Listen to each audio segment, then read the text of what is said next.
So I was brought into this abuse right after birth, and it was from the Italian side of my family. I had an uncle who ran a secret facility underground in the outskirts of Rome where they do torture and experiments and this kind of thing. So I was initiated right after birth. Sometimes he would come to the countries I was living in. I grew up in a bunch of countries, and sometimes I would be taken to Italy. And when I was 14, I lived there full time. So that was the primary person and within the facility and the Vatican. So there were four things: ritual abuse, sex trafficking, torture, and experiments. So when I say torture, I mean things like electric shock, being buried alive with dead bodies, being put in isolation chambers, having to watch animals and people be tortured in front of me and killed, being put in a freezer or in very extreme environments, being left in cages for periods of time with no food and water, things like this. And of course, rape and any kind of physical violence. The trafficking occurred out of the Vatican and also just among the VIPs in Italy and, to my memory, some countries around as well. The ritual abuse would be a variety of things, like rituals being put in a coffin when I was 2 years old and left overnight in a church, rituals of gang rape, rituals of being impregnated and then taking the baby almost at term out of me to be used in rituals also. These elite parties, hunting parties where myself and other children are taken and then hunted, having to watch children be sacrificed in the sub-levels of the Vatican, cut open while they're alive, watching them drink the children's blood and eat their organs. Those are some of the ritual abuses. And then the experiments were what I know today to be sort of MK Ultra monarch things with helmets, with wires coming out and having to watch certain virtual things and being, my body being experimented on. So those are kind of the kinds of things that I went through from birth to age 18. Yeah, so the main locations where I was tortured was in the secret facility. This facility did connect with underground tunnels to the sub levels of the Vatican. There's levels way down under the ground where they have the special altars and all that. So mainly it would be in the facility, in the Vatican itself, and then with the trafficking, it would be to any kind of elite members in the area. So sometimes I would be in people's homes, big mansions and places like that.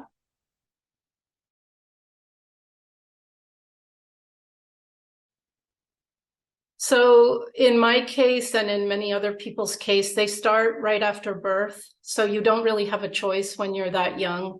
It's just done to you. In my case, they broke attachment with my mother right in the beginning. And then after that, it was really by force and by having no choice. Some of the things I was made to do were also psychological and deciding who is going to die, this person or this person. And so under duress, if you say, no, I'm not going to choose, then they both die. So being put in positions like that. So I would just say by fear and by force. There were a lot of attempts to break me. I heard very early on, I overheard a conversation where this was the intent. So I did my best to preserve myself internally. I built walls around and I kept myself.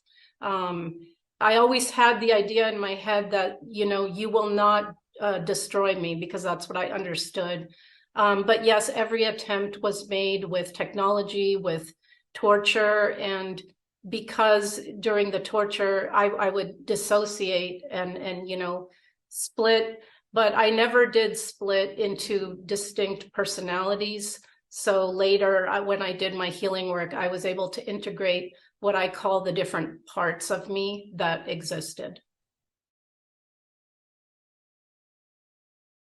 So I would say for me, there's two things that were maybe the worst experience. In the beginning, being born and having the rituals done to break the attachment between my mother and myself.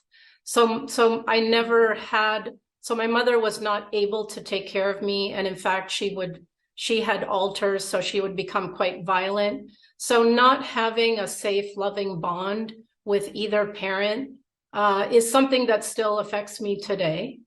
And I would say the other worst thing for me was watching children be sacrificed in the Vatican, watching them be brought in and watching them be cut open, and watching all the VIP people in the room they do these sacrifices to invite demonic entities to inhabit them.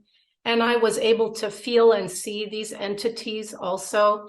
And that was, for me, to see evil itself, was something that also still haunts me to this day.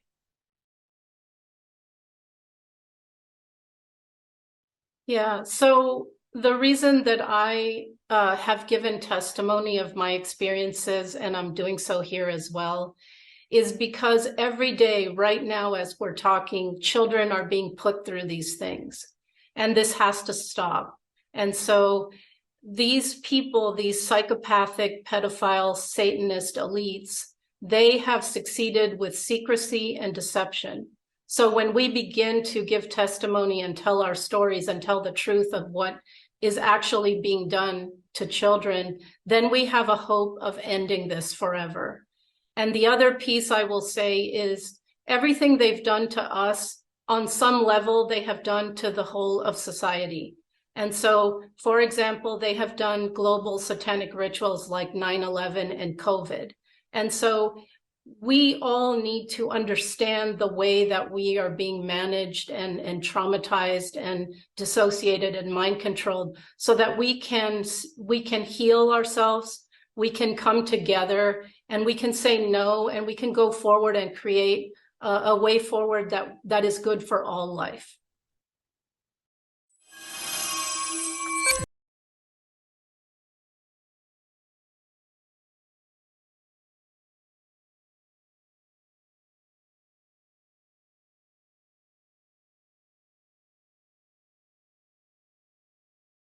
Yeah. Right. Yeah. And so did Trump. Trump's dead months ago. Really? Mm-hmm. That is a doppelganger you're seeing running around. Because now what you have and what you're looking at is a bunch of mask-wearing people, right? Or, the real Biden's dead.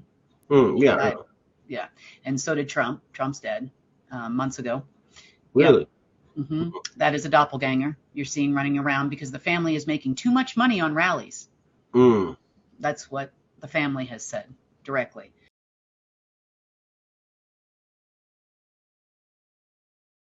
Because as they make the wrong decision against the restoration of the planet and humanity as a whole, they somehow disappear. So they're given a choice and then they're removed. So now what you have and what you're looking at is a bunch of mask-wearing people, right?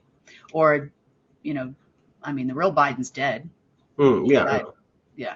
And so did Trump. Trump's dead months ago. Really? Mm-hmm. That is a doppelganger you're seeing running around because the family is making too much money on rallies. That's what the family has said directly. So you have a lot of leaders out there that are not the same persons. People all of a sudden lose 30 pounds in a day, right? They show up the next day and they're, yeah, Putin's not Putin anymore. I mean, a lot of these people Yeah. aren't who they are.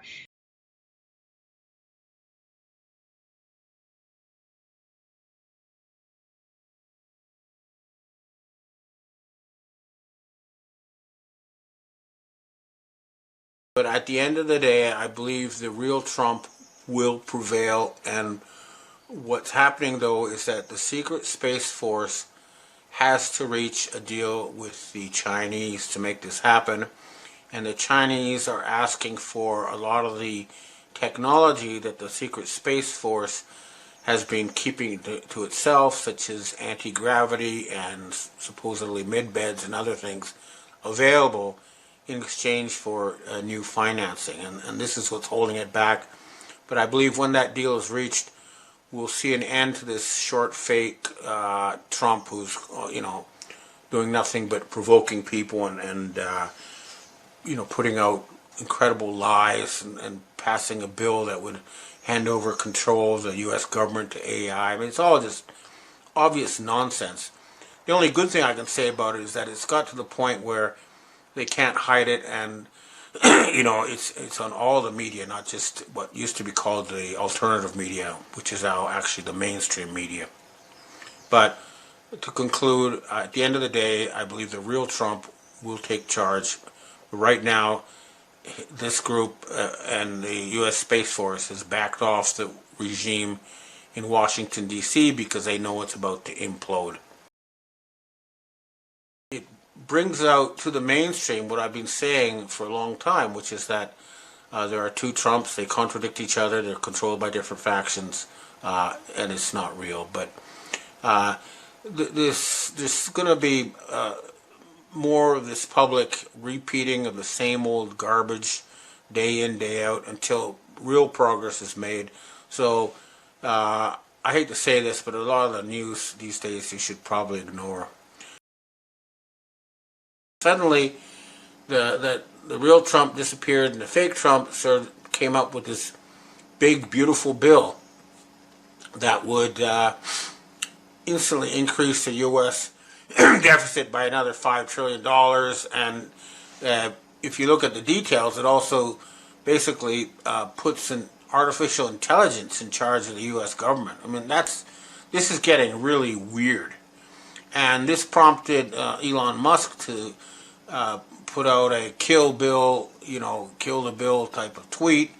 And it led to a huge fight with the fake Trump, which led to Elon Musk even dropping the kind of Trump nuclear bomb about how the reason they don't release the Epstein files is because Trump is in them.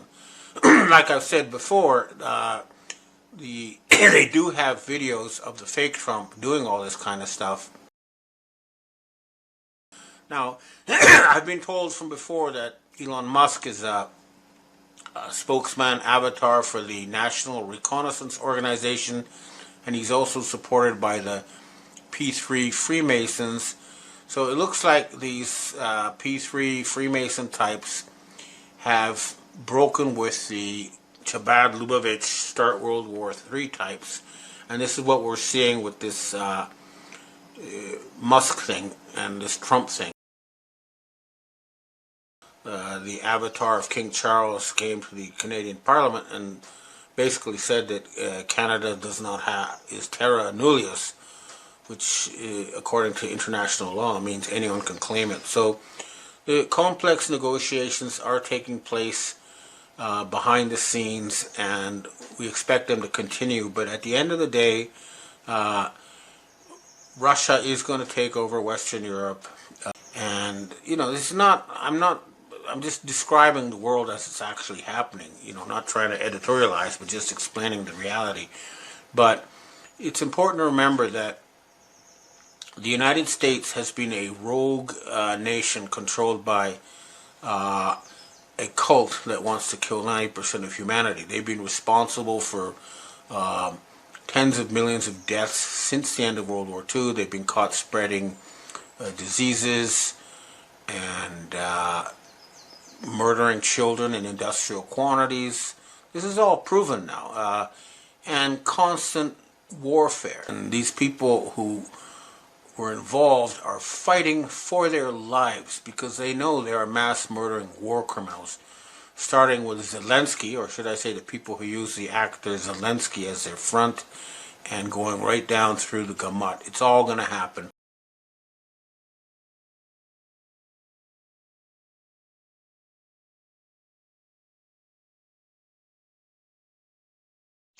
All right, thanks for tuning in, and I hope to see you again next week.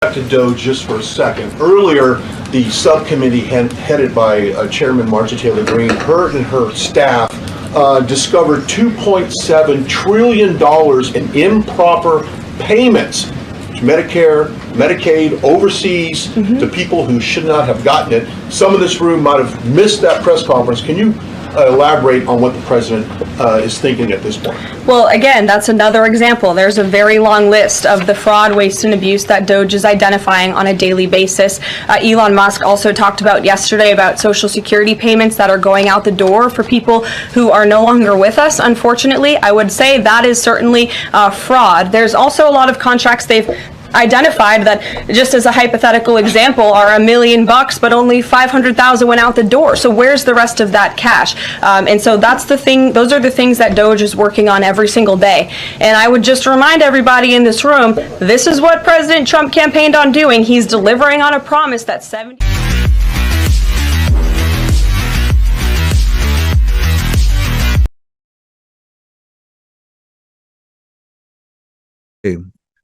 And swear by my name like they taught my people of Israel to swear by Baal. If they do not obey, I will utterly pluck up and destroy that nation. They're all listed in this prophecy written 3,000 years ago by the prophet Asaph. Asaph was a worship leader for King David, but we're also told he was a seer, a prophet. 2 Chronicles 29, verse 30. And he, at a time when Israel was, had one, is he's going to, the Arab peoples had, over the diaspora, had gone into the promised land of Israel. It was called Palestine in 135 AD. It was renamed Palestine.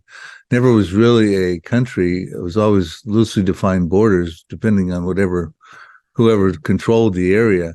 But it was called Palestine, and then in 1948, it became Israel. And so he was saying, I'm going to pluck out the evil neighbors from what is now going to be called Israel, put them back into their ancient homelands.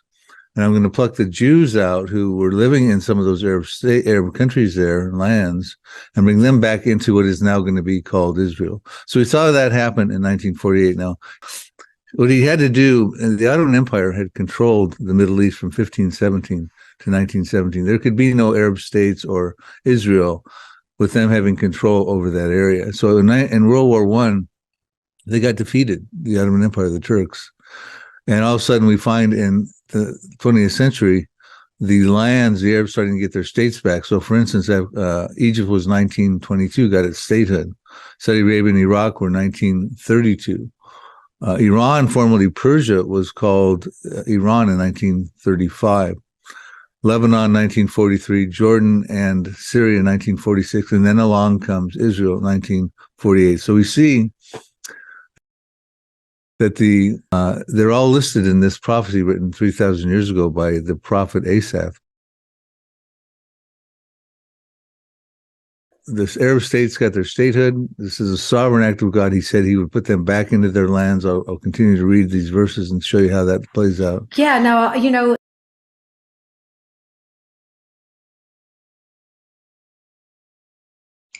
All right, thanks for tuning in, and I hope to see you again next week.